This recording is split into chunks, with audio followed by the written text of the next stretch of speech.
have real concerns as citizens. And don't call me a conspiracy nut for having dug into the documentation, not only in the Warren Commission report in the library, but other documents that are in government records. I went to Washington D.C. with my wife. We've been through the records. I've of course consulted with other writers who have spent hundreds of hours on the topic, and there is so much evidence proving that Kennedy was killed by a conspiracy, and only a government conspiracy could have covered that up for those initial years where it was hidden. That I believe that as much as I believe my own name, age, and address. Okay. But they just they'll still dismiss us, you and I, as nuts. So it's wrong. Back in rhetoric and debate class, they trained us, you don't use ad hominem attacks, which that's a fancy Latin word, as you know, for a to the man attack, an insult. That if I present, in my case here, a book with 300 proven footnotes, you don't get to win the argument by saying, "Oh, well, that Lance, he's a nutcake." You gotta discredit every fact from the book, and before you do that, you're not gonna get there. So talk facts to me, don't talk insults. That's, I guess, exactly. That's why I called the show Rumbling Facts Podcast. People subscribe to the channel.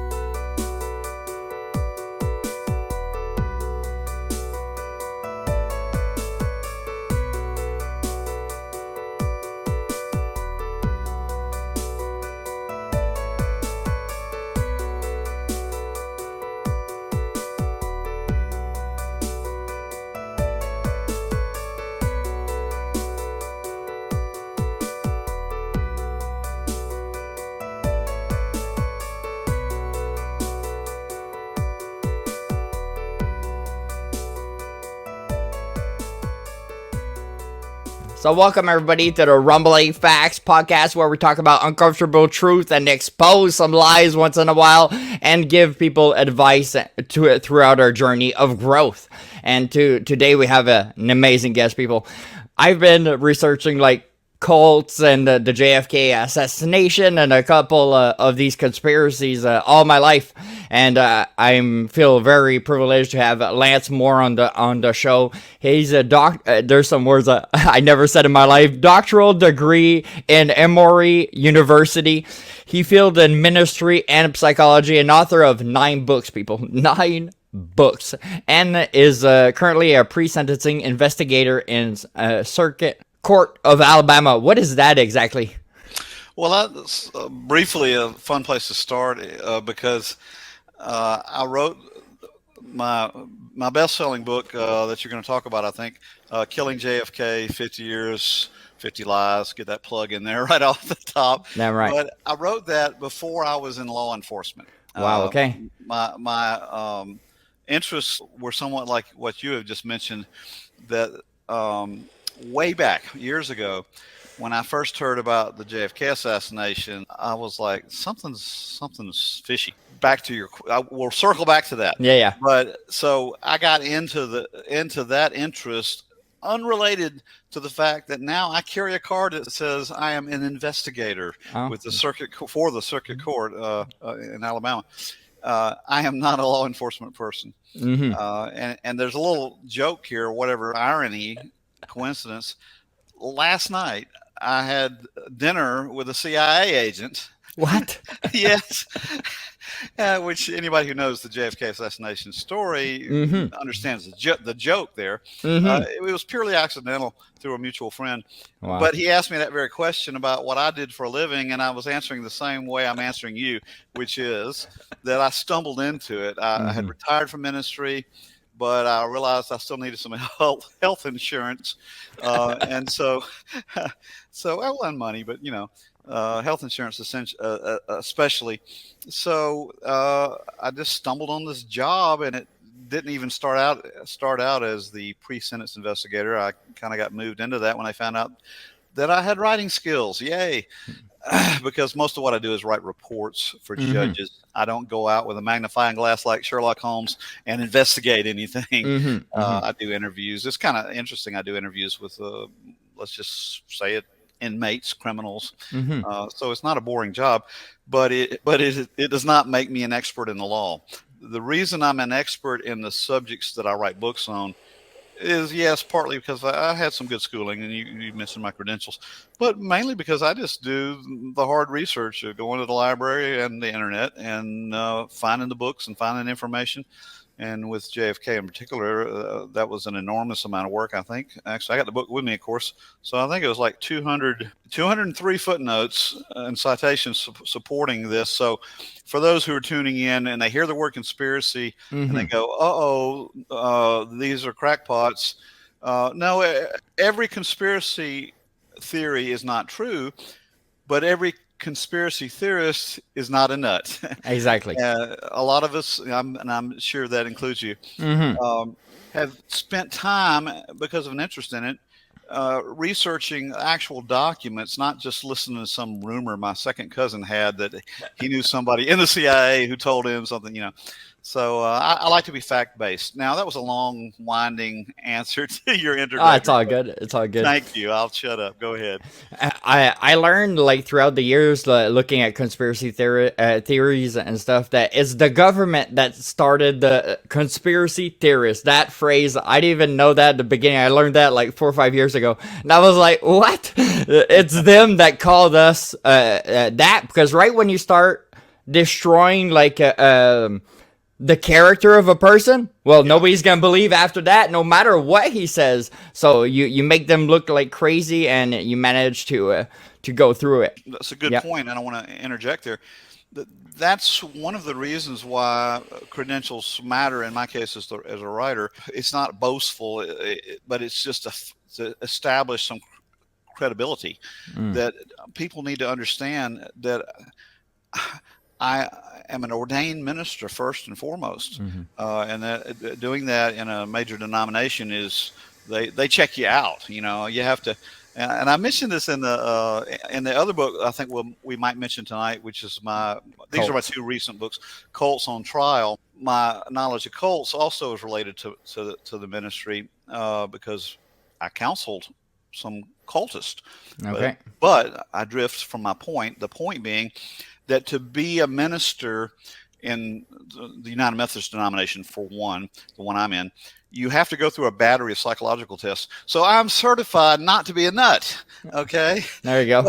that's first, and then second, Emory University. Yes, getting a doctoral degree there does sort of filter out people who aren't serious.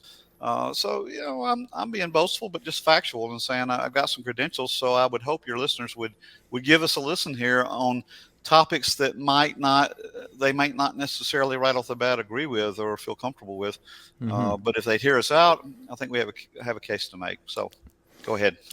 What inspired you to pursue a career that intertwines your ministry, psychology, and investigative work? Like, Well, what's the thread that kind of ties it together?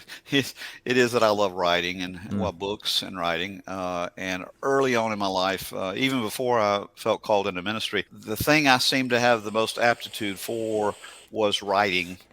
And the other way to put it was I wasn't good at much else, but but I could write. So my love of writing is what pulls all that together. Because first of all, if you're a pastor, you've got to be able to enjoy reading to mm-hmm. study for the ministry. But then every Sunday you have to write a sermon. If you're in a mainstream church, they expect you Mm-hmm. not just to preach off the cuff, but sure we want the Spirit to lead us, but they also want preparation. And so I wrote a sermon every week, Wow. and that just worked real well with me. Also being an author across all these years, so yes, I've written 9 books, but I took 40 years to do it. So there you go. Well, still, there's a lot of people that are never gonna take the time to write one, so it's fucking amazing, honestly. What was the a pitiful moment in your life that significantly changed your views on politics or religion? Oh, I'd say I like the word pivotal, but actually say for me it was more of the opposite. That it's just gradual evolution of the way I look at the world. That I politically, in my youth, I think like a lot of folks, I was fairly conservative. First of all, being Bible based in the sense Mm-hmm. of as a Christian pastor, the Bible is is core to Yeah, that it's identity. everything.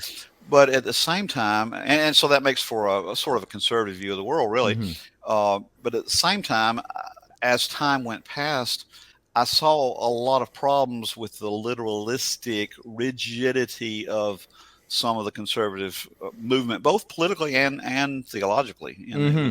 within the ecclesiastically in the hierarchy of bishops and people in power in the church. Sometimes could be just as political and rigid as what I find some of the conservative politicians nowadays that want to just have uh, to grab hold of one extreme of thought and instead of trying to look at both sides of an issue. Hmm. And I guess I'd again just sound like a boaster. I think that's the other skill that I have in addition to writing is that I am good at listening to both sides and understanding and appreciating both sides of an argument, Hmm. political or theological. And maybe so that wasn't necessarily pivotal, but might have had something to do with the way that I was raised in a household where sort of friendly debate was encouraged, Hmm. where my father and my mother and my brothers could all talk openly about the things that matter in life. Wow. Politics, faith, love, all of the above. Psychology's in there too. So it was it's a great question, but there's no moment that I can point Hmm. to. Hmm. So anyway, I find me too. Writing was really my skill. That's why I was emptying my heart. That's why I do music. I had to like clear my head in a way, and for what you said as well, like to debate your own point, you gotta understand their point because or else you're just gonna walk into a wall every time. So well, exactly. Good point. so when I have a conversation with somebody and he starts arguing me about a subject on his point, and then I'm like, okay, what's the furthest we could go to the moon right now? And he needs to Google it. And I'm like, why are you Googling it? This is all your points. It's like I'm not supposed to know your points there, but most people argue without their beliefs in concrete something there. They just saw the cover of the news or the tweet somewhere, and they run with it. In other words, the challenge that liberals and conservatives and everyone in between that ought to accept is let's be truthful. Let's be Mm. fact based. Let's do our homework, so to speak. I But feel. No, go ahead. but I had to throw in another since I've been rambling. Why stop It's all now? good. Since you said music, and I think we had mentioned this in our email exchanges, you can see behind me my guitar. There's actually a couple of them in the room here, so we share that in common, my friend. A love of music, because yes, that's a way to clear the head. When you've been typing too long and reading too long, sometimes it's great to just play some music. Absolutely. What passions and what passion you and your heart to like push these controversial and complex topics that most people are not gonna they're gonna shy away from because most people there right when you start talking about like JFK assassination 9/11 or the moon landing people get all emotional like that's their brother or something it's like a cult like because of the brainwash of the propaganda pushing a narrative and the narrative is so well scripted and every channel is gonna say the same goddamn thing. It's a There's a it's That's good crazy. stuff. No, that's good stuff. But there's a paradox there. The paradox is this can connect both of the books that I think we're talking about tonight in particular. My Hmm. book Colts on Trial and my JFK assassination book called Killing JFK. That, but to respond to what you said, in the Colts on Trial book, I talk about one of the hallmarks or red flags that kind of tells us or warns us there's a cult afoot Hmm. Hmm. or a cult leader active is when there's a strong appeal to tribalism, as in, Hmm. I got to join this tribe, this clan, this family. And by family, not 4 or 5 people. I'm talking about a tribe, Hmm. and that's probably a very primitive, intrinsic human thing to want to do that. But when that becomes one's entire identity is I've got to be a cultist, okay? I'm sorry, I've got to be a tribal member. Yeah, yeah. That's what can make us a cultist. Mm. For example, let's do a light example real quick, and Yeah. then I'm going to tie this together. Patience, listeners, this is actually going to make sense, I think. So I'm a college football fan. I also went to Auburn University in addition to Emory. Come college football season, I can put on my orange and blue colors and my Mm-hmm. Auburn attire. I can get crazy mad at a football game and get into it. But when the game ends and I head home, the next day if I meet somebody from our rival Alabama, I don't have to start a fist fight with them. Mm-hmm. It's a game. I'm Mm-hmm. not my life doesn't Mm-hmm. circle around what college I went to or what football team I root for. I don't have to be a part of a tribe to survive because I'm not a caveman where I've got to depend on my few Mm-hmm. uh, tribal members to protect me from the wolves or lions or whatever's out there outside our cave. It's primitive thinking. And so where I'm getting to is in both extremes nowadays, and I have a feeling you're going to agree with this because I think this is kind of what you were saying. There are people who think they've got to absolutely toe the line exactly like the party line is the Mm-hmm. tribal motto, the tribal creed.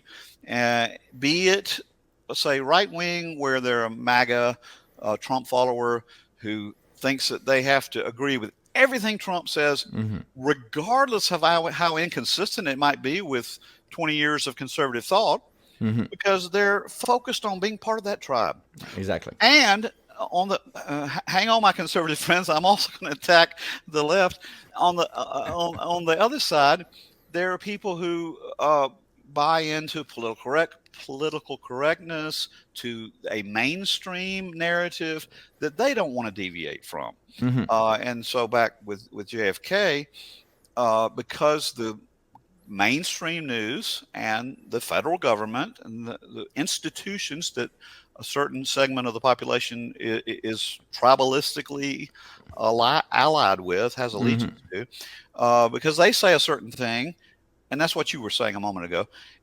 They think they that anybody who is saying something a little contrary or that violates some of that creed must be the enemy, and Exactly. it's that us versus them Mm-hmm.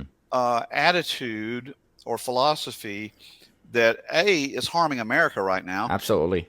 and B is what cultists use to keep people on the reservation, so to speak, to keep people in the compound, Mm-hmm. because anybody outside our compound walls, figuratively or literally, is an enemy. Mm-hmm. And they use fear and tribalism to keep everybody together. I think that's ringing a bell with people on both sides. Hopefully, who extend that thought about how, and it's kind of a question you kind of asked how I got into the topic. Like a lot of people, I saw the movie by Oliver Stone, JFK. Mm-hmm. Now, Mm-hmm. I was fertile to listen to alternatives to the mainstream media. By the Mm-hmm. way, for those who are young, listening, younger than you, may Mm-hmm. not understand that from the get go, the mainstream view was that this one lone nut, Lee Harvey Oswald, Mm-hmm.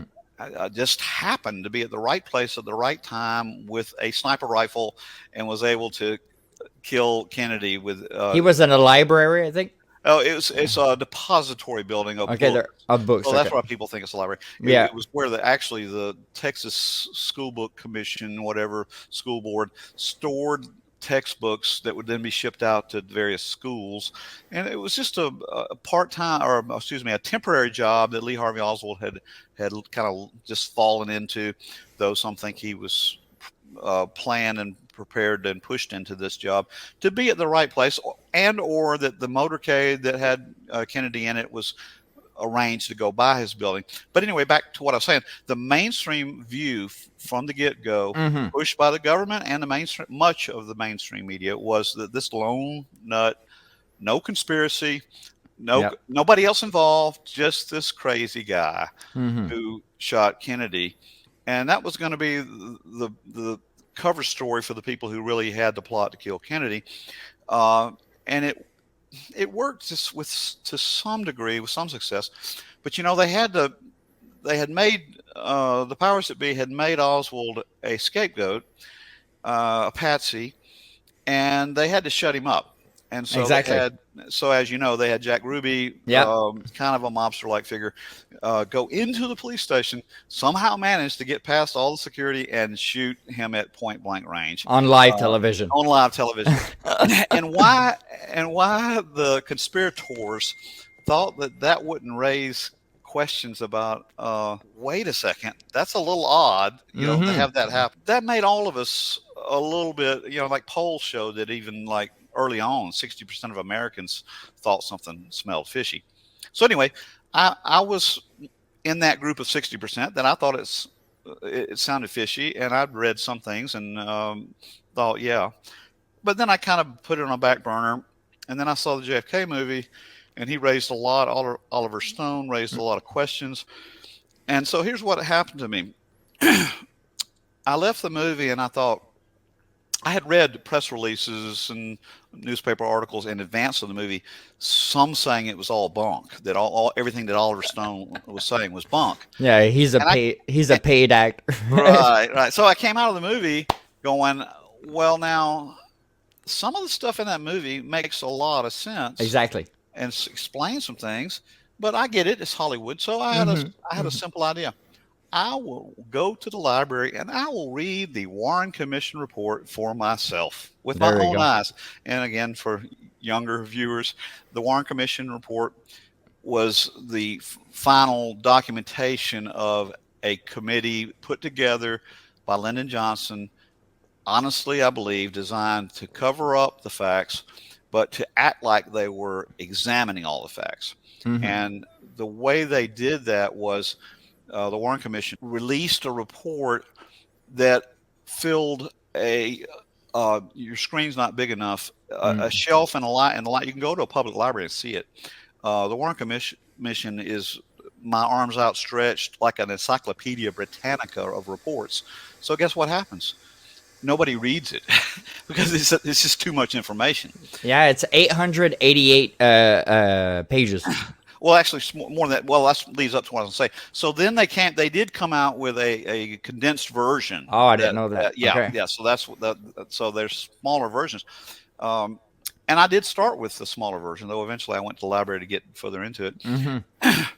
Anyway, they were counting on most people to be daunted by the size of it, the words, and to not read it. And so I went for myself and read it. And before I had finished the large volume, I went, what the fuck? Preachers can't say that, but yes, I went, this is insane. It's right here in the pages. This is inconsistent. They're saying things that contradict themselves, and their whole claim about this magic bullet going through Kennedy and through Governor Connally, who was in the car with Kennedy at the time of the shooting, none of it adds up. The witnesses, the doctors tell one story, the autopsies tell another, and on and on. And so it just hit me, there's a million books out on this, but I'm pretty good at looking at both sides and at condensing things myself. So if I could come up with a careful, condensed, concise book that explains why the Warren Commission report is faulty, how it's faulty, where it's telling lies that are demonstrably lies, that can be proven to be lies using the government's own archives. Exactly. Yeah. And so I started thinking about writing a book, and then I started realizing that the 50th anniversary was approaching. So I got good timing, and I got the book out in time for the 50th anniversary. My wife and I went out to Dallas, Texas, right at the big 50th anniversary celebration, and there's stories there about our encounter with one of the Secret Service agents that was there to sign books himself. His bodyguard attacked me, but that's for another day. So it's been an adventure. I need a breath. I've worn myself and you out. I'm sorry. So first thing, what happened to Oswald? I feel like it's almost the same that they did to Epstein. The biggest name in the world. He's gonna go to prison. Let's protect him to the highest degree to take all the information out of him. But no, the guys that were guarding him fell asleep. He managed to kill himself, and there's people that tested the way he killed himself, and they couldn't even do it. It's fucking incredible. And then for the one shooter, all that sounds so much like Las Vegas shooting. When Las Vegas shooting happened, I was one of the first to start finding who was there to hear their stories. And hearing 30 people talking to me on the phone for hours and learning that they felt like some shots were coming from the building, some shots were coming from on ground level. And I was like, what? That's crazy. There was people at Circus, shootings everywhere. But what they showed on TV, that one guy, only one guy, and in less than 24 hours, they had their whole script of that one guy, like they did with Oswald. They need that boogeyman to fit their script or the potsy that they need. I thought you were going to say by now you'd think they, meaning the powers that be, CIA or whoever it might be, deep state is the popular phrase nowadays. But you'd think by now they would have come up with a different plot, a different way to pull off conspiracies. Now, and to be honest, I haven't researched that like you have, so I don't really have an opinion one way or the other on that. But I haven't researched the Epstein thing in depth. But there again, they ask a lot from us that the cameras in Epstein's jail cell all conveniently failed at the right time. That's the kind of thing, and it can happen. Coincidences do happen. But going back to JFK, the problem is they want us to buy coincidences at every turn in the case, with every witness or every the medical facts, the photographic facts, the testimonies in Washington, the investigations by the FBI with investigations that go all the way down to Mexico City that discovered there was an Oswald imposter in Mexico City. And Oswald is supposed to be a nobody. Why is he in Mexico City when he really wasn't? It was an imposter. Why would anybody being so? Who would have the spare time? I think I'll go impersonate an unknown nobody lone nut before he kills Kennedy. Why? So there's so many things that they ask us to believe. I would be fine to believe one or two things. I could have no trouble believing, for your example, that Epstein killed himself. It's when you start piling on the other things that all just beg our credulity. It is. These are strange days. Absolutely, and what you said about the report that they did for JFK, it's the same that they did for 9/11 report. Because it's big, so most people did not read it. I read it twice. Right. I read it twice just to know what they're trying to feed us.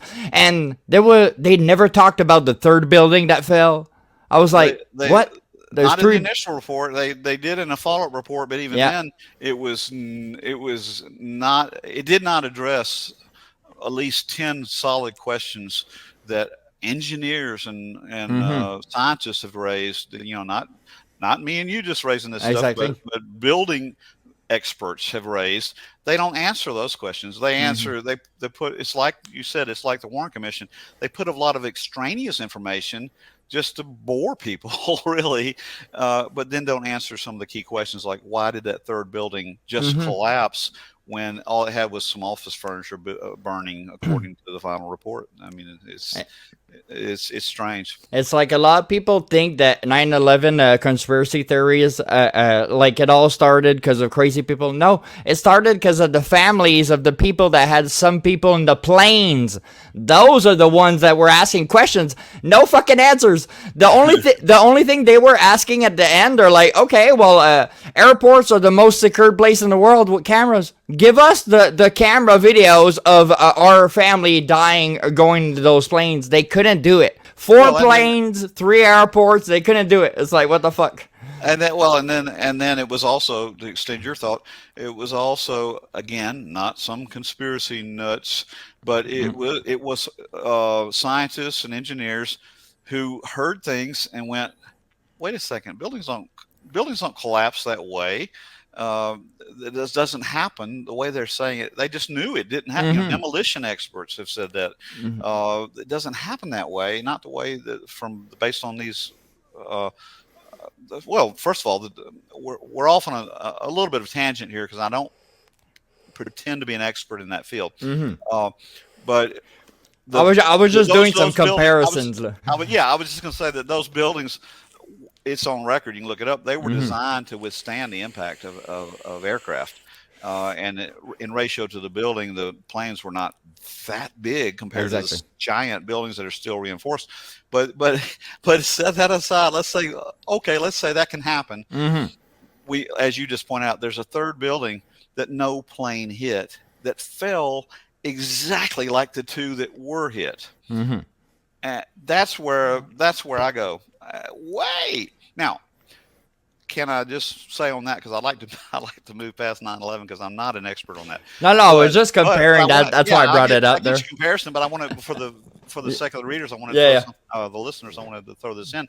I just read an article in the Atlantic magazine, which is a very mainstream, solid, smart, intelligent journalism, where they're now coming out and saying, yeah, now that we've dug deeper, we're seeing that there was a cover-up, that Saudi Arabia was far more involved than we were led to believe. And so some of that's beginning to come out now from mainstream sources, where I would hope that, and this applies to both that and the JFK assassination, I would hope we're at the point where people will quit name calling and can listen again to people who are informed. Again, in the 9/11 engineers, architects, there's an organization of them, of thousands of them, that have risen up and said something's wrong here. Don't call them nuts. Don't call them conspiracy theorists. They're scientists and engineers who have real concerns as citizens. And don't call me a conspiracy nut for having dug into the documentation, not only in the Warren Commission report in the library, but other documents that are in government records. I went to Washington, D.C. with my wife. We've been through the records. I've of course consulted with other writers who have spent hundreds of hours on the topic, and there is so much evidence proving that Kennedy was killed by a conspiracy, and only a government conspiracy could have covered that up for those initial years where it was hidden. That I believe that as much as I believe my own name, age, and address. Okay. But they just they'll still dismiss us, you and I, as nuts. So it's wrong. Back in rhetoric and debate class, they trained us, you don't use ad hominem attacks, which that's a fancy Latin word, as you know, for a to the man attack, an insult. That if I present, in my case here, a book with 300 proven footnotes, you don't get to win the argument by saying, "Oh, well, that Lance, he's a nutcake." You gotta discredit every fact from the book, and before you do that, you're not gonna get there. So talk facts to me, don't talk insults. That's, I guess, exactly. That's why I called the show "Rumbling Facts Podcast." People subscribe to the channel. So plug your own work a little bit. I want to hear about it. Go ahead. So we're at 105,000 streams in like 6 months. That's fantastic. Never expected that in my whole life. And the podcast is going quite well. I never thought that like people with such expertise as yourself would come on the show, because since I'm so small as a podcast, there's people that just want something in value given back, so they're just gonna go on a big platform. So honestly, I'm such a humble person in life, and I appreciate everybody that came since the beginning. So like everybody and subscribe right now, because we're gonna go deep into the JFK. So with the JFK investigation, what didn't make sense at all for you? You were like, what the hell is this? I can't remember because it was so long ago that I started looking into this. I don't remember the chronology. Now, I'll answer it this way. One of the turning points, there were three turning points for the average American over the, it's been now 60 years. So in the 60-year progression since the actual assassination of John Kennedy, 3 turning points. The first was very early on. Mark Lane, a writer, like a lot of us, went, I smell something rotten in Denmark, and he began to investigate, and he found stuff that confirmed that he was onto something. And he put out a book, and it may not have been perfect, but it was the first one, you know. And he had a government that was resisting him the whole way, that wouldn't give him documents and all. So his work, of course, wasn't perfect. People love to attack it, but he was the pioneer. So Mark Lane had this book come out, and there was a hunger for knowledge in America, and so it became a bestseller, even though the mainstream, you know, hated it, because it was accusing the government of being complicit in a murder. Basically, well, it's really a coup d'état, the overthrow of a president. It's pretty big news, and they just didn't really want to hear it or face it. So he was pilloried, but it's still, his book got out, and it started moving public opinion to where their suspicions from the moment that Jack Ruby shot Oswald, and they went, "This is weird." Their suspicions then were kind of confirmed. The second event. Well, the third event is the JFK movie, which came out and was a big hit, and that reached kind of a next generation of folks. People, I believe you were probably around when JFK came out. The movie I'm talking about. Yeah, I think so. And certainly you've seen the reruns. But in the middle there, you were talking about a pivotal moment for a lot of folks was the Zapruder film.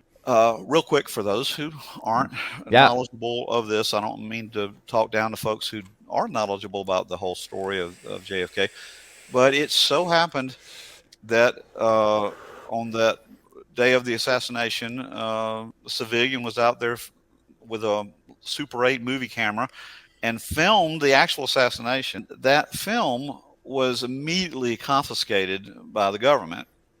And it was buried actually in the vaults of Life magazine, but that's a whole nother story. Through freedom of information and stuff, eventually it came to surface. I don't have the dates in front of me, but it was at least a decade later from the time of assassination. I think it was in the late 70s, but it doesn't matter. The point is, Geraldo Rivera, if you remember that newsman, he was able to get the Zapruder film and show it on national TV, and it was shocking. Now, the interesting thing is, photo experts convinced me anyway that there are frames missing and frames moved and frames tinkered with to try to soften the blow of that film. But the film, when you watch it, I remember seeing my wife watch it for the first time, who was not someone who had followed it as closely as I had. And when she watched the Zapruder film, she said, "It looks like he was shot by somebody up there on that hill on that grassy knoll behind that fence, not from that building back there where Oswald is in, because of the way his head moves." And she's a nurse. She worked in ER rooms, emergency rooms.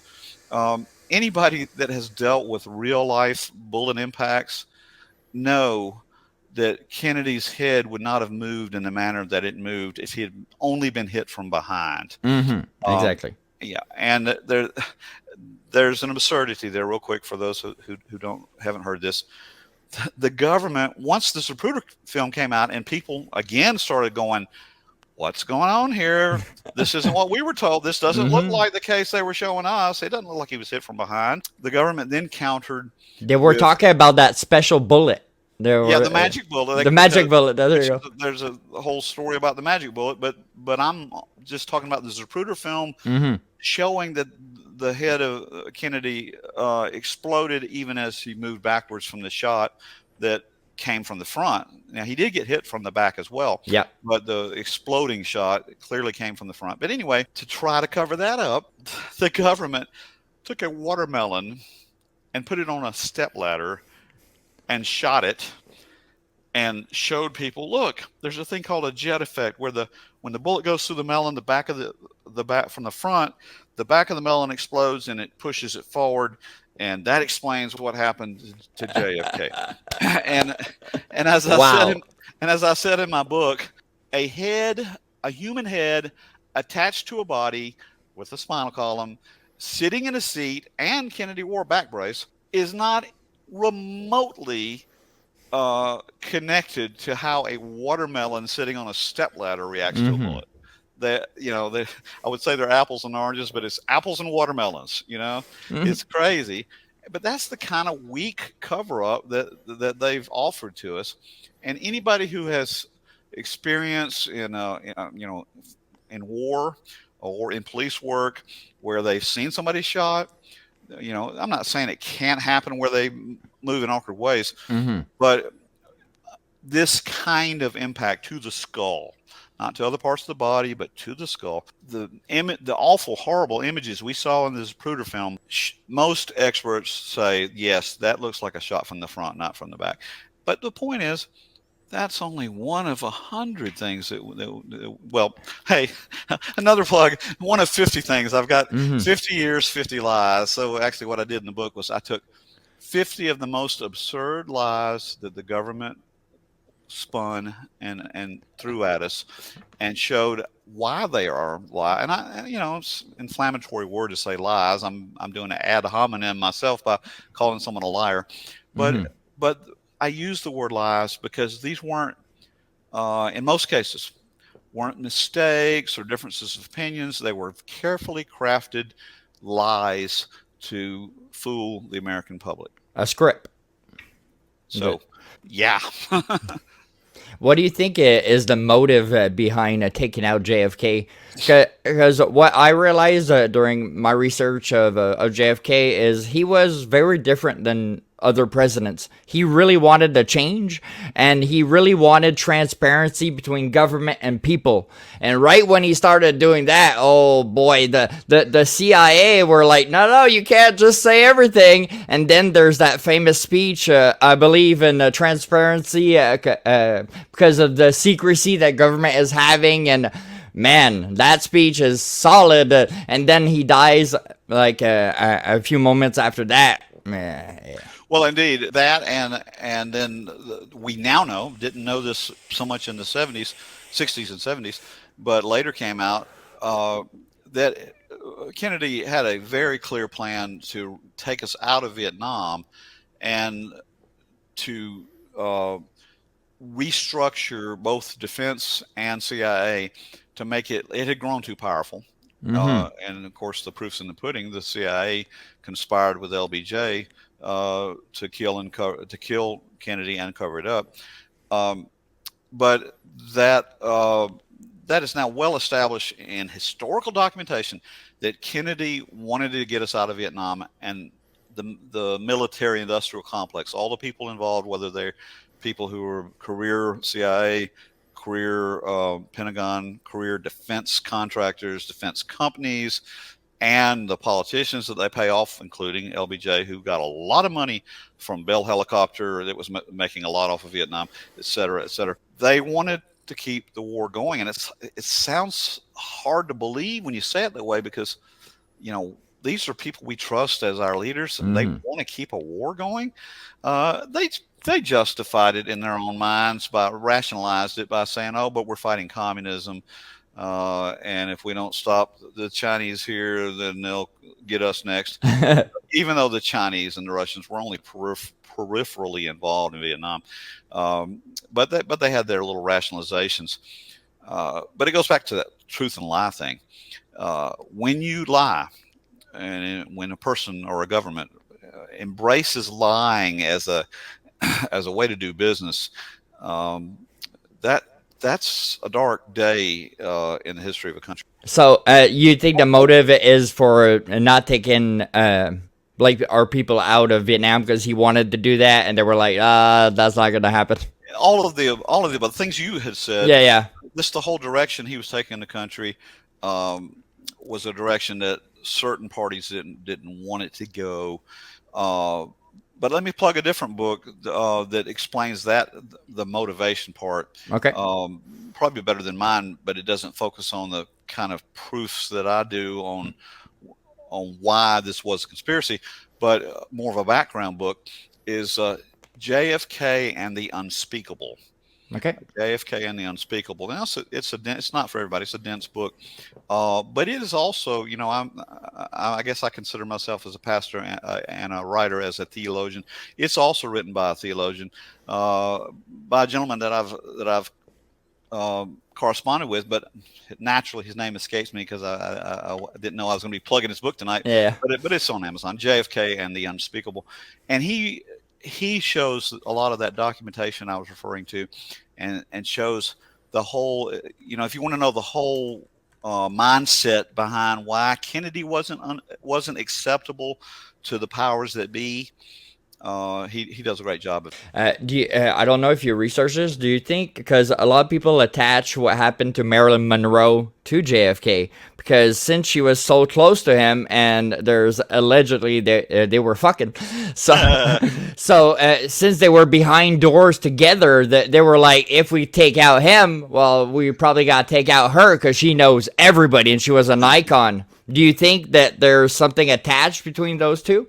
I will answer it this way.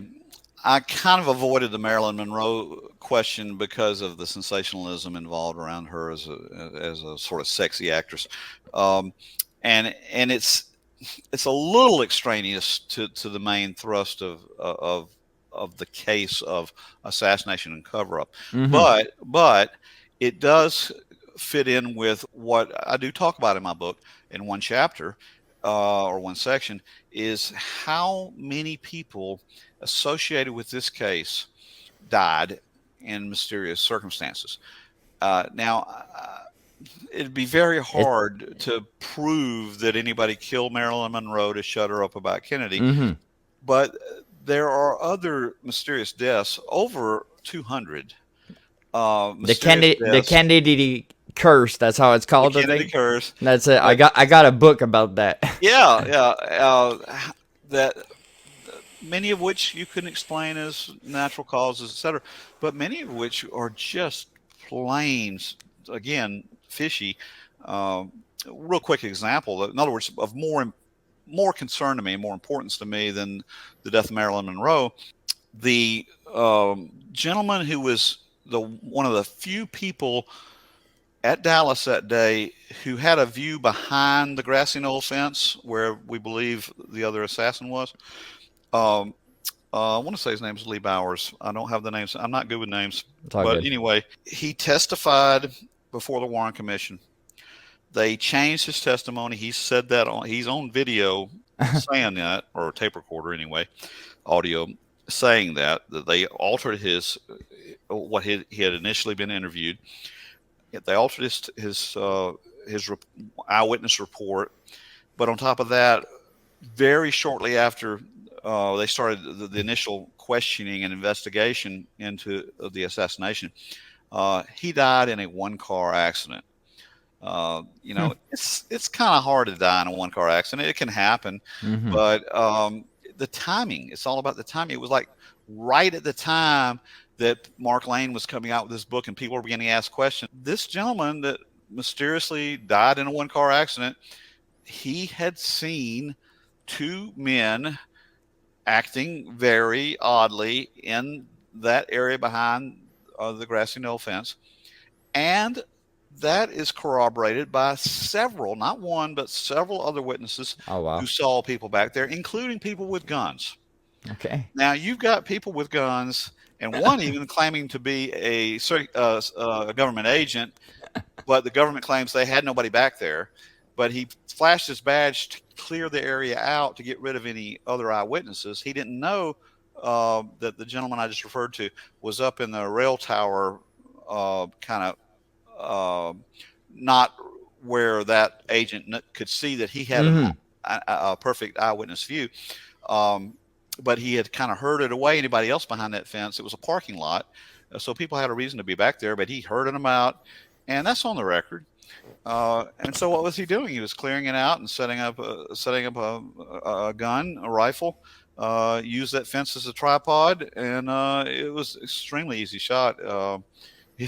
If you've ever get a chance to visit Dallas, like a lot of pilgrims do, you can at least when I was there some years back, you can go behind that grassy knoll fence and you can stand there and you look down and see the X on the highway that they've put there to mark where the fatal shot happened. Wow. And then you can go up in the school book depository building to where, at least you could, I'm not sure you still can, but you could go up to where Oswald supposedly had this sniper's nest, Mm-hmm. and you can look down to that same X.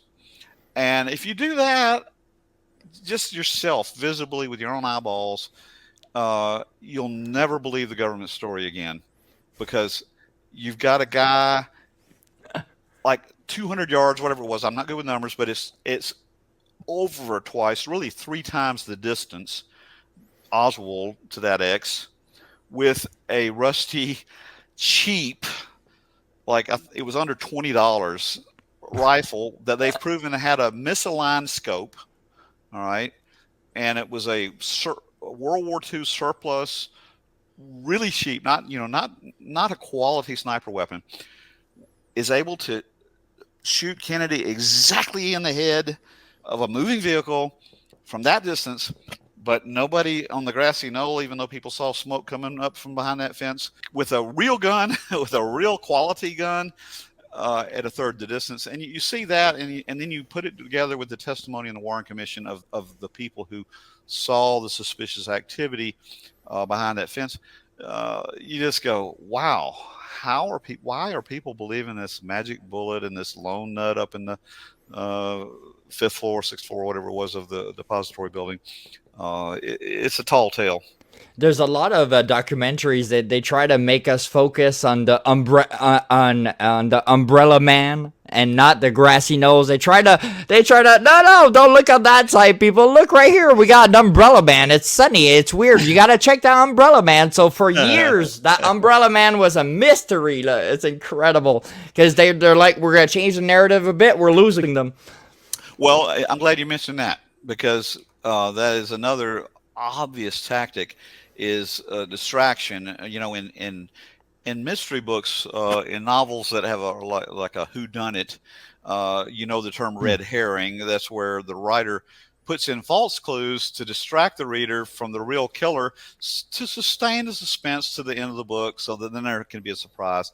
And those red herrings are just false leads, is another word for it, which is what you're talking about. So they came up with all these red herrings, these false leads, one being the umbrella man, another one about people down in the sewer. The big one that the House Select Committee on Assassination that researched this sometime after the Zapruder film had been released to the public, they had to do some more cover up, so they came out with this rigged House Assassination Select Committee review, and in that one they realized that they had to do a partial disclosure and say, yeah, there may have been another shooter, there may have been some other people involved, but it was the mafia. Oh, there you go. And so that's the big red herring, is blame it on the mafia. Because if you blame it on the mafia, the CIA and LBJ and the FBI and Hoover and all the other parties, like you just said, don't look at us, look over there at the mafia. It's such a transparent shell game or misdirection, and it's so obvious. And by the way, here's the problem with that: the mafia didn't control the autopsy, that is greatly flawed. The mafia didn't control all the documents in the government archives. The mafia didn't get to hide and alter the Zapruder film. They don't have that much power. They may have power in little locales where they're at, but they're, all of the aspects of this case point away from the mafia, with the possible exception that Jack Ruby had some mafia associates. And that mafia people kill people, so they were like, they're already killers, so there you go. Yes, a perfect scapegoat in that sense. But no, the whole mafia theory, it kind of infuriates me, because mainstream media and to this day parts of the government still try to blame the mafia. Wow. And look, I'm not in love with the mafia. I don't mind them getting some aspersions cast their way, but that's, as you just said, that's a way to just distract people from the truth. So, who do you believe are the key players in this whole thing, in the assassination of JFK? Like, who called the shots and who did the plan? You think? I think there's a strong, strong amount of hard evidence that Allen Dulles, the head of the CIA, who was fired by Kennedy, uh, and who totally disagreed with Kennedy's politics and direction he was taking the country, like you had mentioned, um, that he, I don't know which came first or how they collaborated, but he and LBJ came together because LBJ had everything to gain by Kennedy dying, and everything to lose if Kennedy stayed alive and was reelected. Mm. Because Dulles wanted to preserve his baby, the CIA, that Kennedy had threatened to restructure. Some say destroy, but he just wanted to restructure it, Mm-hmm. and uh, and also felt like Allen Dulles, was the one that could fight communism better than Kennedy could. Um, and then LBJ had several investigations happening back in Texas where he had financial entanglements and things that it's kind of analogous to Trump today, where he had a lot of pending indictments. The only difference is LBJ hadn't been indicted, but people that he was associated with had been indicted, and there was a very good chance that LBJ could have been convicted and sent to prison, um, Hmm. and as well as obviously just politically wanting the power of being president. But he had a reason. He had multiple reasons to want to become president. Part of which was to keep himself out of prison. So those two in particular. Hoover got dragged into it at some point. I shouldn't say dragged because he was an eager participant. Because we have a conversation on tape. I have this on one of my YouTube videos. Um, uh, there's a government archived audio tape of a phone call between LBJ and Hoover, where it's like the day after the assassination. We're talking L, about P. Edgar Hoover. J. Edgar, right? Oh, I said, all right. J. You got it. Okay. J. Edgar Hoover Okay. and LBJ, Lyndon Johnson, on the phone together. It's as much a smoking gun as there is. Um, and Johnson literally says to Hoover, if we don't do something, Congress is going to investigate this, and basically the floodgates will be open.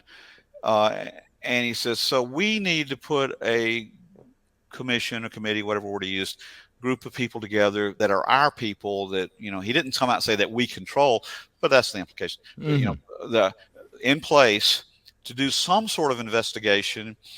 And part of LBJ was working at several levels. He wanted Hoover to be on board with it, but he knew that Hoover had things to hide too, because Hoover had entanglements that would take another hour to talk about. Yeah, for sure. Because The he's FBI he has a huge list. Yeah, he does. Yeah. But anyway, on that, the key point is this tape is this amazingly revealing conversation between the director of the FBI and the then president of the United States the day after the shooting, saying, we're going to put this committee in place, basically to do a cover up. He doesn't use the word cover up, but that's the clear implication. And the first name out of LBJ's mouth is Allen Dulles, who's been fired by Kennedy. But let's take the fox and put him in charge of guarding the hen house. Let's take Allen Dulles and put him in charge of investigating this whole thing. Wow. So Johnson goes to Hoover. So what do you think about Allen Dulles on this thing? And Hoover goes, yeah, he'd be a good man. And then they go through a couple of others, and the rest Johnson picked on his own, people that he could, for the most part, control and did control. So wow. That's crazy. That's crazy, and that's God. a smoking gun, and it can't be denied. It's on tape. It's in the government archives. I didn't make this up. And then what happens if you go back and look at the Warren Commission transcripts, one of the first, I think the first of meeting of any substance that the Warren Commission had, Allen Dulles they had Earl Warren, the Chief Justice of the Supreme Court, on there as sort of the front man to make things look good. But he was up in years, and he really wasn't that interested in having to deal with this thing. So Alan Dulles immediately takes leadership in this thing and immediately starts steering the committee. People doubt me. Go back like I have and read the transcripts. Dulles is steering them already day one that this is a lone nut, a communist sympathizer, da da da. Before any evidence has really been gathered or put before them, he's already steering them to what became the proofs in the pudding. It became the government story, the government narrative about this troubled young man who had, quote, defected to Russia for a while before he came back to Texas, hiding the fact that there are plenty of government records indicating that Oswald had CIA entanglements and FBI entanglements where he was an informant, at least, probably a spy in Russia. And he didn't succeed as a spy because Russia's not stupid. When they have an American that wants to come there and wants to work in their important places to get information, they know he's a spy, and so they just played him, and he ends up back in America. So that narrative, when you see, instead of what you would expect, if Alan Dulles, being the intelligent man that he was, and in military intelligence, instead of him going, okay, day one, if I'd been him, I would have said, okay, let's start this way. Of course, let's investigate everything we can about this Oswald fellow. Let's investigate that upside and downside and inside and outside. But let's also look at every other possibility. We need to look the American people in the face and tell them we left no stone unturned. Exactly. We looked under every mossy tree. But that's not, no one did that. No one said that. Instead, they start contriving things like the magic bullet theory that also came out of the Warren Commission report as to how you can get a bullet to go through two human beings in a non-straight line, in a in a loop, magic loop going through. I forgot how many wounds. It's like a total of 9 wounds between Kennedy and Governor Connally that the same bullet supposedly hit. Which, by the way, wasn't. We're rambling. I hope the viewers are with us. That wasn't supposed to be needed because they didn't realize, the plotters, the people who designed this ambush on Kennedy to start with, they didn't know that there would be a film from Zapruder, that there would be pictures, and that there would be other evidence. In particular, there was a gentleman standing on the sidewalk ahead of the presidential limousine, James Teague, who was struck in the face with a bullet fragment off the curb, and it made them have to add, here's where one of the bullets missed. And there was a finite number of bullets that Oswald could have fired in the time 3 that he had, right? And so they couldn't account. They weren't ready to account for one bullet being identified as having missed, and there was a mark on the curb, and they recovered the marks on the curb, and so they couldn't make that disappear. So they were left. The conspirators were left with, we got to take one bullet and make it come in Kennedy's kind of lower back. It's on the back. I tell you what, hey, let's look at this. On the back of my book is a government. I don't know if you people can see it. On the back of the book, there's an arrow as to how far down the back the bullet entered, because there's a hole in his shirt. That's Kennedy's shirt. Sorry, it's bloody. This is a picture of his actual shirt. Come in that low, but then, even though he's sitting basically, and I proved this in one of my own videos on YouTube, basically came out where you do a tracheotomy, and they actually butchered the exit wound the doctors did at Parkland, as most people know, attempting to do a tracheotomy in a desperate life-saving effort. But later it was proven that was an exit wound of a bullet. So it comes in low, comes out high, then somehow angles and hits John Connally, goes through Connolly, through his whole torso, after being through all of Kennedy's torso, and then hits his wrist, shatters a wrist bone, and ricochets down and hits his hip, and Wow. then falls out intact on a hospital stretcher mysteriously.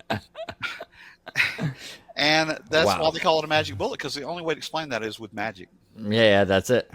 It was literally it sounded like a scene in Flubber with the Robert Williams when he's trying to get that ball. Well, that's what the bullet did. It just a boom, boom, boom, boom, get everybody here. I've never heard that one before. That's pretty good. It's like a scene in Flubber.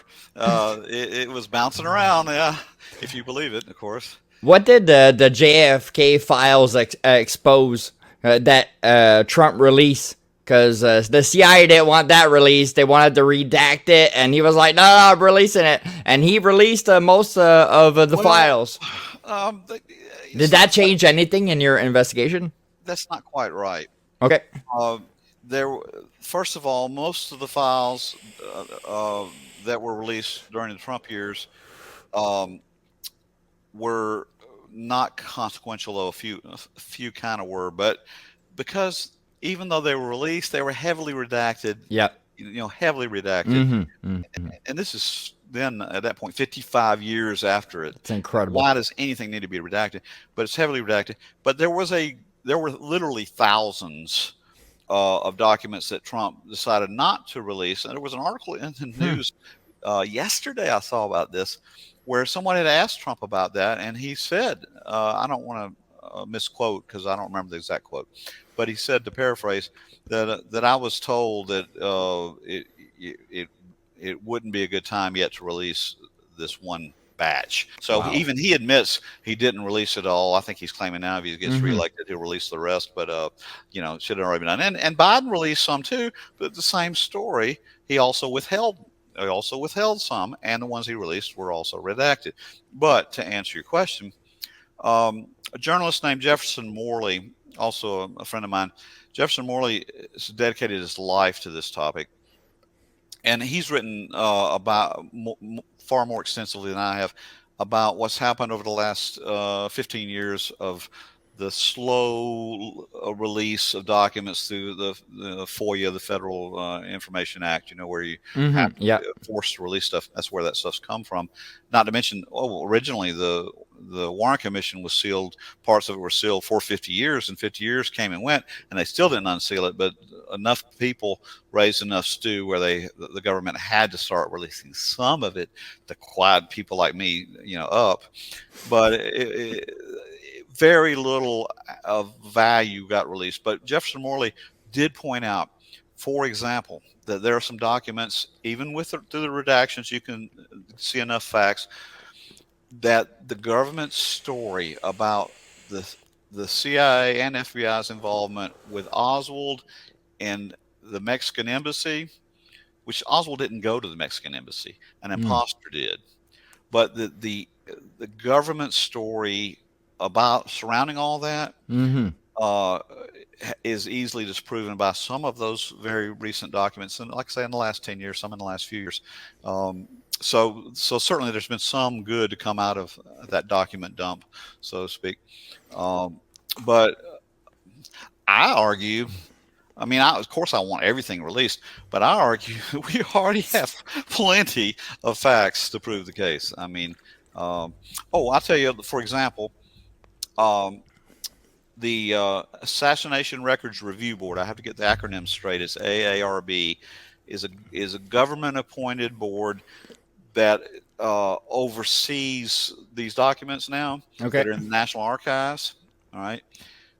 Doug Horn, I believe is his name, was a member of the Assassination Records Review Board that just a few years ago came out with a book where he shows what these documents say, because he was in on the sorting of the documents and stuff. And I guess they thought he was going to stay an insider and keep his mouth shut, but he didn't.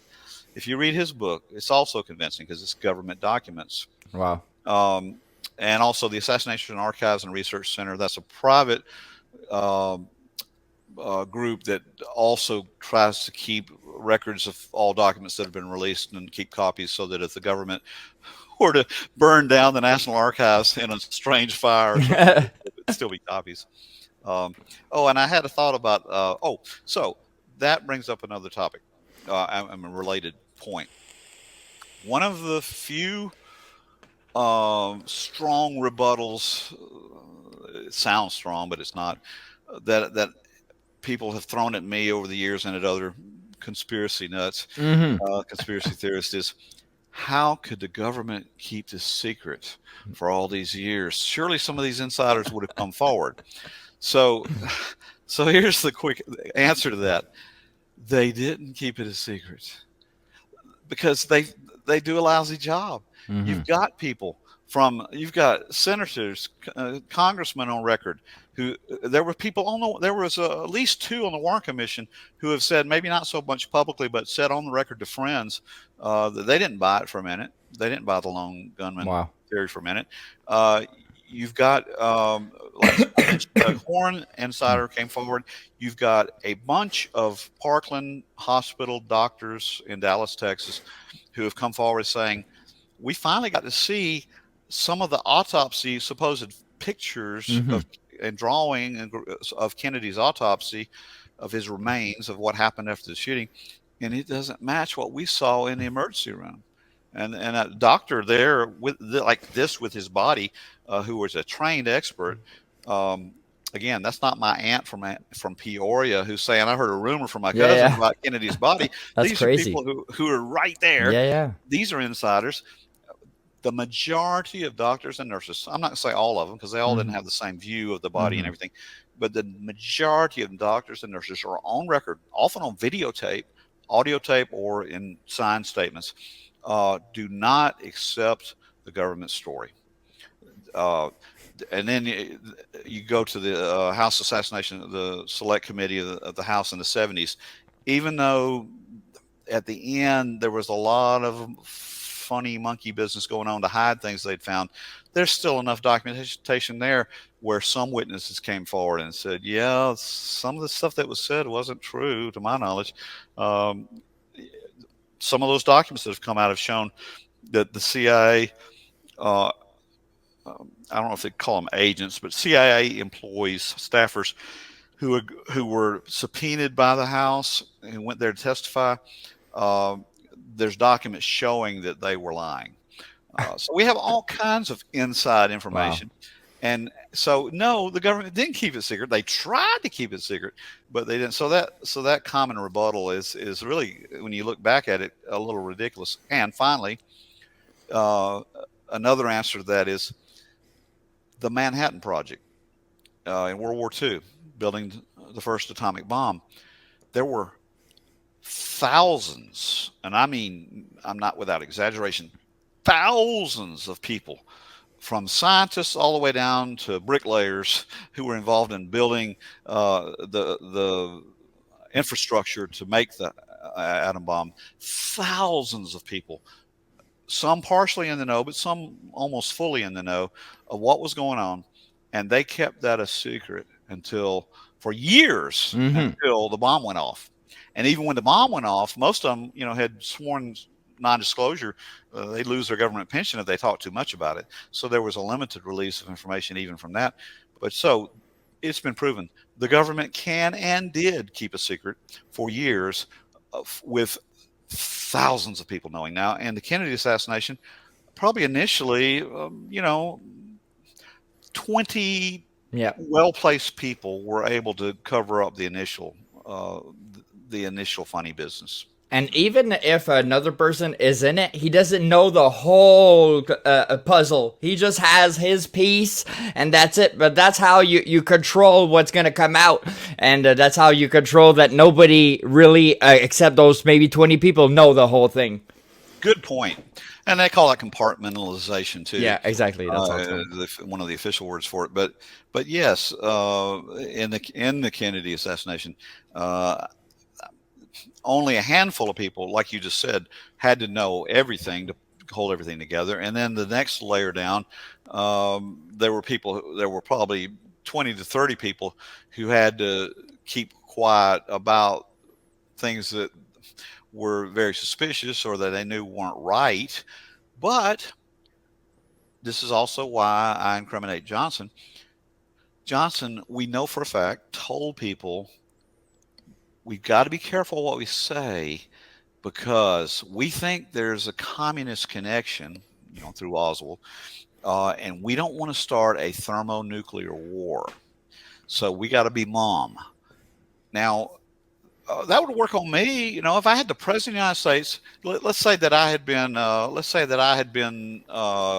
a doctor at Parkland, okay, and I had seen the wounds on Kennedy, knew the back of his head had a fist-sized hole in it, Mm-hmm.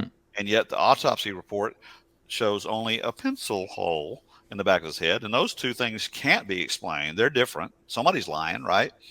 But if the president of the United States called me up and said, "Hey, Dr. Moore, um, I, I understand that you mentioned something to a reporter about that great inconsistency between the autopsy picture and what you saw. But listen, I'm going to ask something from you. I need you to just shush because we think the Soviets and the Cubans could have been involved, and if they were, we'll have to deal with it, but we don't want to deal with it publicly because guess what? It could launch a thermonuclear war."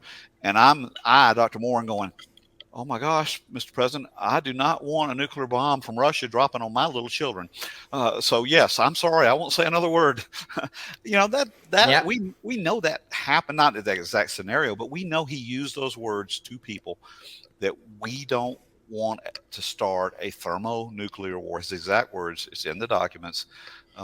So there's ways to shut people up, Yeah, because even, you even tell without them it's for even national without killing security, even and without killing them, right? You mm-hmm. say it's for national security, it's devoid of war. Mm-hmm. But then if they don't take that hint, then that's when you can have them have a convenient accident. Yeah. You take out the eraser and bye bye. Can you explain the significance at Daily Plaza and why they didn't do in Chicago? Because I learned through a couple research I did that the plan was actually to do it in Chicago initially, and then everything flipped to Dallas. And I'm wearing you out probably, but No, I'm the you're old not. man. But you're wearing me out because Yeah, I'm the yeah, old man. I I'm totally the get old it. man. I'm just gonna hit my bedtime. So I want to kind of have a Mm-hmm. Yeah, end yeah. in sight here. I'm loving every minute of this conversation. Do not get me wrong. You're just you're a very patient listener. You're a great patient listener. But yes, as I understand it, they were fairly sophisticated in their plan at one sense, and that they knew Kennedy was scheduled at some point or another, and some of it changed to do motorcades in an open convertible in three cities: Miami, Chicago, and Dallas, Okay. all as part of that campaign that summer and that fall. And that way, it was kind of foolproof. If one kind of didn't work, then they'd have a plan B, in this case, plan C. And indeed, there were various reasons why the other two didn't work. And I don't have that in front of me, my Mm-hmm. notes in front Mm-hmm. of me to remember exactly. But I can tell you in Chicago, Abraham Bolden was the first black Secret Service agent ever put into the protection of the president. And guess who put him in place? John Kennedy, who was trying to be, racially progressive, and he had a vision for America that was, pluralistic, not just us old white folks running things, but Mm-hmm. young folks, people of color, etc. And so to his credit, he put Abraham Bolden in a important position in the Secret Service. And Bolden had Chicago ties, and Abraham Bolden, he's still alive today. He's up in years, but he's still alive today. He's a Facebook friend of mine. Um, he began to stumble into some suspicious goings on in Chicago, and he began to send inquiries up the chain. I'm have concerns about President Kennedy coming to Chicago in a motorcade. Blah blah blah. Long story short, they without Kennedy really knowing it, they basically fired Bolden, reassigned him, whatever, to shut him up. And then they Mm-hmm. they also brought what he says are false charges against him, um, and to get him to discredit him, get him out of the picture. but that sullied the Chicago thing, and I can't remember what happened in Miami. Mm-hmm. Though I do remember there was a informant who had told the FBI that there was something suspicious going on in among the Miami Cubans and all that. Um, so that may have been why that got canceled. So they ended up with Dallas, and Dallas might have been their first choice anyway, because uh, that was LBJ's terrain. He had connections. Obviously, Texas was his state, and there were a lot of folks in Dallas and in Texas who were cooperative. Not everybody, of course. There are a lot of awesome, good police officers, et cetera, FBI Mm-hmm. agents. Um, yeah, I've known some FBI agents and across the years, and CIA agents across the years, and there were most of them, 99% of them, are wonderful people, but the people in power found the ones that would be cooperative to pull this off. That's amazing. And to flip into cults, because you're an expert in cults as well, and you have this book, Cults on Trial, that is really amazing because a lot of people don't even dive into these kinds of subjects because they're Let me too. see that, at least the title there. Mm. But go And ahead. what defines a cult, and how can what are the common traits in cult leaders that you see often? Um, that's thank you. That's kind of the backbone of this book, Cults on Trial, where what I do is I look at more than half a dozen of the famous cult leaders in recent history, and try to say what are the commonalities in their tactics, their skills, their personalities, their psychologies that enable them to get people to park their rationality, Mm-hmm. set it aside, Pause it. pause pause that, Yeah. and to live on their emotional attachment to this cult leader and his commune or cult or wherever it may be. And as you do that, I mentioned on the cover, in an inflammatory kind of way, yes, to help book sales, a Cults on Trial, and a cross examination of Jim Jones, Charles Mm-hmm. Manson, Hitler, and Donald Trump. But there's a dot dot dot in there because there's several other cult leaders I Yeah, for talk sure. about as well. So, like I said, it's a good half a dozen that I'll look at, and every one of those. And no, I'm not saying that Trump is a Hitler. That's not. I'm not Mm-hmm. drawing an equivalency there.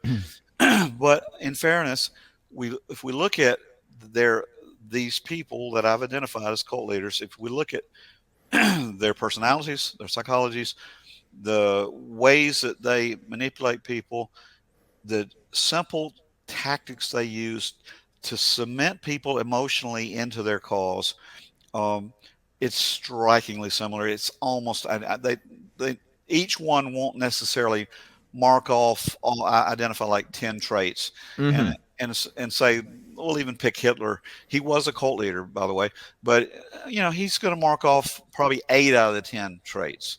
Uh, and Yeah, and because the traits are just like red flags. That let's say he that's has right. almost all of them. He's probably a cult leader, but Once you get he past has five just out of traits of 10, them. yeah, Yeah, once that's you get past 5 out of 10, you're probably a cult leader. There's a funny. We need some humor. There's a funny thing I put at the first of the book. It's about that by the comedian Stephen Colbert. You're okay. Yeah, familiar with Stephen Colbert? yeah. He once said, "Here's an easy way to figure out if you're in a cult. If you're wondering whether you are in a cult, the answer is yes." Wow. In other words, once you start to wonder, is this a cult that I'm in, this group that I'm in? The very fact that you asked the question, he meant it in a humorous way, but it's true that if you step back and look objectively, Mm-hmm. um, you'll see these. And by the way, the the hallmarks, the red flags that I identify in my book, they're not all unique to me. I draw from people even more experienced in cult deprogramming and cult study than I am. Though I have firsthand experience in as my first chapter talks about in helping some cult refugees get back to normal life, and that's kind of what got me started in that. Hmm. But it is quite striking how they all use the same method. I've already mentioned one, which is create a scenario of us versus them. Can we be political for a moment? Uh, Donald Trump probably didn't give two thoughts to the immigration problem until he became president and began to realize how that creating this villain of illegal immigrants uh, fit into a manipulative pattern where you get people thinking it's us. I'm going to be blunt here, us white Americans against all those brown people. And he doesn't say it that Yeah, bluntly, yeah, for sure. but he says it pretty close to that bluntly. Hmm. And of course, friends, I know immigration is a problem. I know it needs to be addressed. And I also know that there are a lot of good, fine people in Central America. I visited there. I've worked in mission trips as a pastor in South America, not South America, Central America, sorry, Hmm. and in Mexico. Fine people with families who love their children just like we love our children. Okay, and for a variety of reasons, often for their very survival, want to come to a better life. Now, yes, they should do it through legal channels, but if you have a sixth grade education and you have zero money, how are you supposed to, if you're sitting down there in Ecuador or somewhere, uh, and you live in a tent or a hovel, how are you supposed to how are you supposed to figure out the processes to legal, and you don't speak English? So I'm not going to blame them for wanting a better life. For sure. Again, I certainly think that we need to enforce the law and we need to deal with the problem. And I also agree, of course, when you've got thousands coming across the border, a certain degree of those may be or not maybe, some are drug dealers. But I also know they're a tiny minority. And guess what?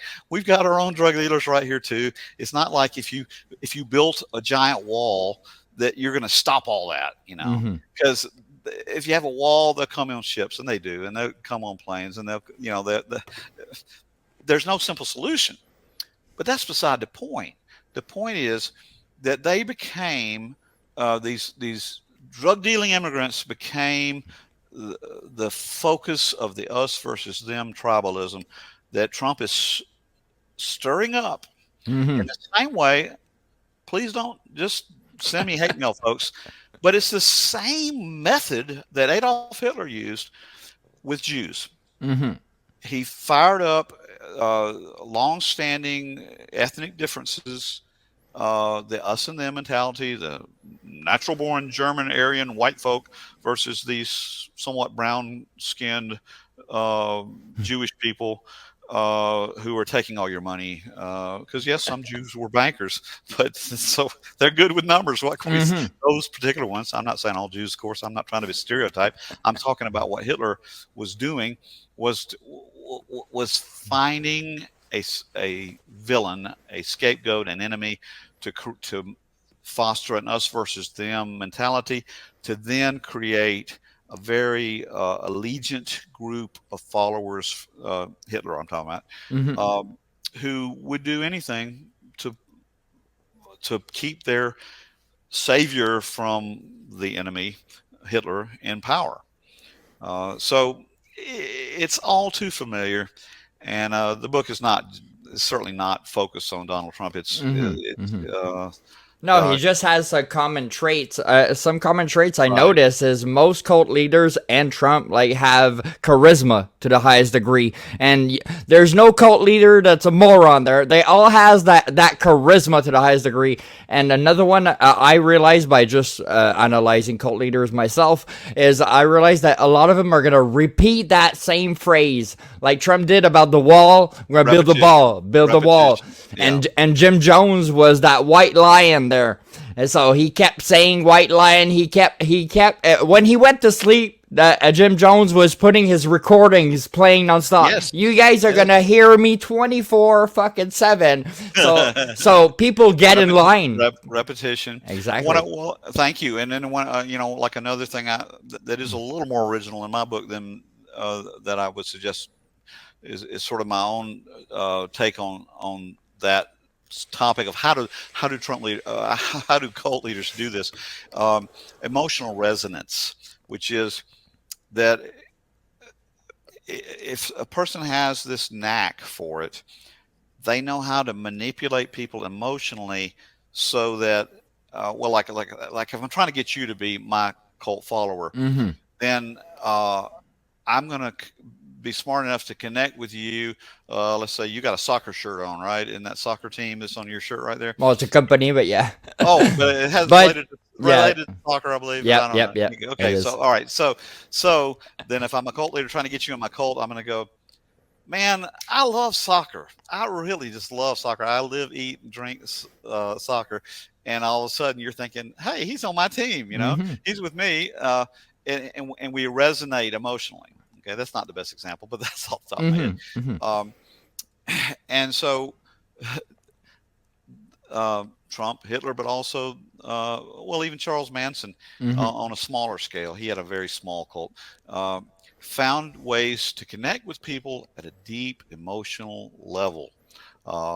In fact, Manson used music. Music is very emotional. Hitler used sort of a hypnotic speech. The way he gave a speech was moving. On down the list, connecting emotionally with people is a lot easier way to get somebody to follow than to argue rationally. Because if he cares, then you got him almost when he starts in. Yeah, exactly. Well, let's face it. Uh, Human life is first and foremost about emotion. You and I wouldn't be sitting here if our parents didn't have some moment of emotion, if Mm-hmm. not more than that, love and connection. Human life exists because of emotion. So it's not surprising that people tend to lead with their emotions rather than seeking out the facts. So a lot of people are gonna join cults or join groups because people feel lonely in life.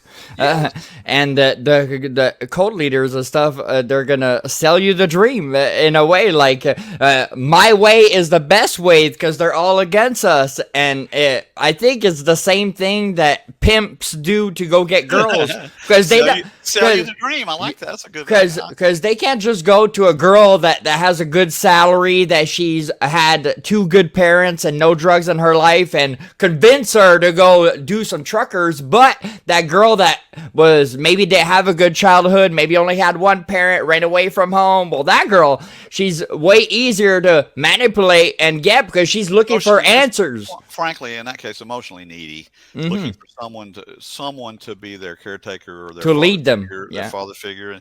And I say father figure. Most cult leaders are male, not all. There are exceptions. I note that in my book, but there's some reasons I think psychologically for why many of them are male. And then finally, real quick, and we need to wrap up. But the other big word topic in this is the power of narcissism. And I write a lot about that in my book. You probably saw that. We'll be honest. We're all narcissists at some level. It simply means For sure. self-loving.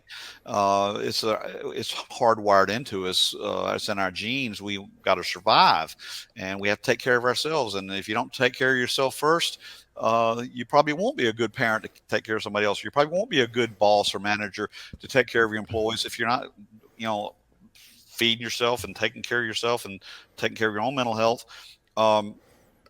So I get it. Narcissism by itself does not identify a cult leader. Obviously, there's millions of narcissists walking around, and I'm on a TV screen now, probably because I'm part narcissist and I like attention, and everybody does. But there's a huge difference when we get to cult leaders, and I call it malignant narcissism, where a normal trait, like a cancer, cancer starts out as a normal cell. It starts out in a normal cell. It's healthy cell, but something affects it to where it gets out of control and becomes malignant to where it will eventually kill the host organism. And so normal narcissism and malignant narcissism are as different as a healthy cell versus a cancerous cell.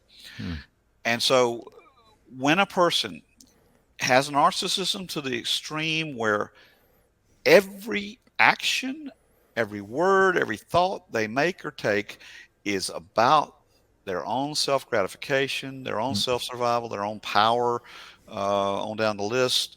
A lot of times, by the way, sexual gratification outside the norm, where you have a harem. We see that in a lot of cult leaders. All those signs. When that happens, look out, because narcissists that become infected to the point where they don't care about anybody but themselves are dangerous, and they will hurt anybody if they're cornered, if they're put in a corner, or if they're just being unsuccessful in attempting to have success in their grasping after fame and fortune and satisfaction and power. If they get frustrated in that, then they become dangerous. And I note this in the book in a chapter talking about doomsday cultists, because like the malignant cancer cell that eventually destroys the whole organism,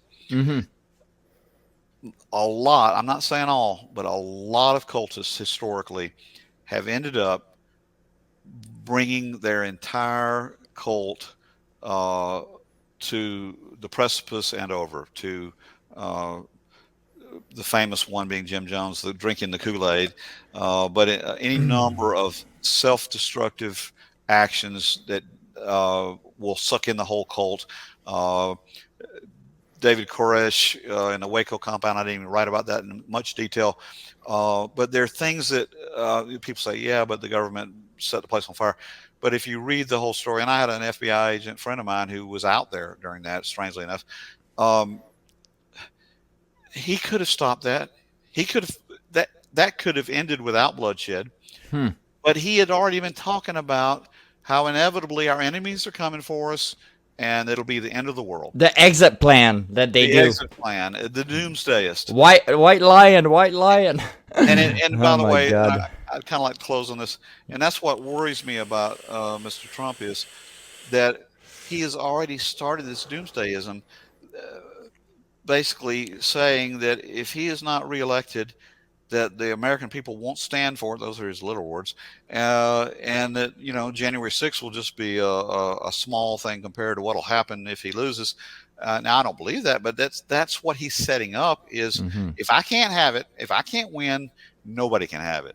That kind of attitude we see in all too many cults. And that's why this is not, I love laughing with you today, but this is not a laughing matter in the end. This is life and death stuff. Absolutely. So before fucking listening to anybody, and if somebody tells you, oh, I have all the answers, well, I'm telling you, he's probably a cult leader, because nobody on life has all the answers. And that's what Jim Jones was doing. And about the inclusiveness, he was one of the first back then to be like, oh, blacks, gays, come on, because it's us against the world. It's by the way, I'll add that as a postscript. In fairness, Jim Jones, and that's the show that I'm balanced in my book. I include Jim Jones. He actually had a lot of liberal and communist ideas. He was, and again, when it comes to cults, it's not so much about the ideas of politics, religion, philosophy that are the real problem. The real problem is the narcissistic leader who, when things don't go his way, brings down the whole thing on top of their heads. See, they isolate their group from world, so the group just wants to stay with him at the end. So to wrap this up, where can we find your books and website? I'm gonna put all the links and. Oh, that'd be sweet of you to do that. I sure appreciate that. By the way, I keep adding, and I'm telling you that I need to go to bed. But gotta add one more thing. Thank you for the plug. Uh, two quick, easy places they can buy my books. Amazon.com. I don't like endorsing the corporation, but they're the easiest place to get it. And one thing good about Amazon.com is you can sample my books for free.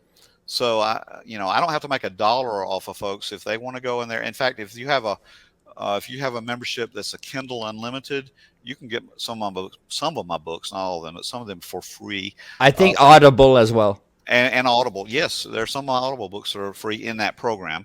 But even if not, they're not. I price them very good price. Very, very good prices. Thank you. But anyway, so Amazon. But I also have my own website that can then link, and you can read about the books. And it's mynamebooks.com. So it's www.lancemore. LanceMoreBooks, plural. LanceMoreBooks.com. LanceMoreBooks.com. That's the easy one to type in. My name's on the screen, so you can see how to spell it. It's just no spaces, obviously. And LanceMoreBooks.com. What was your other question on that? No, it was. I'm sorry. What was your comment? I told you I'm an old man. I'm tired. It's all good. My last comment was, here's why I don't feel bad about us kind of plugging the books hard. Amazon and Facebook have banned me from advertising my books. Wow, now, that's a fact, and that don't surprise me at all. That's crazy. I'm coming out with a little short video soon about that.